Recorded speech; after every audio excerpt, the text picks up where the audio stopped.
Guys, what the hell are you doing? This van is due by the end of the day today. It's 3:30.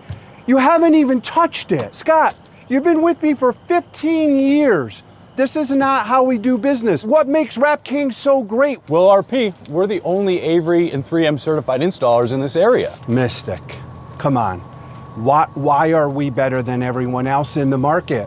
Because of me? Seriously, Mystic, why? Because of our material, our printers, and our equipment. That's one reason, but that's not the reason that I'm looking for. Luke, Cody, Justin, tell me why we're the best in the business. Because we're the most handsome?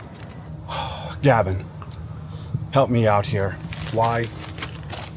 We've got beautiful of ice cream. Don't you have a golf tournament to be at anyway? What the hell's that guy's problem? What's his deal? No idea. Jordan, you better call the customer. There's no way they're getting that van done today.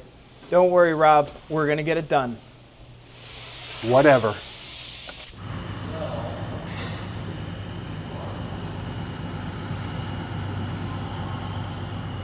I don't know why RP's so upset. One day installs are a breeze. Yeah, they're a piece of cake. We guarantee it. Man, I love this job.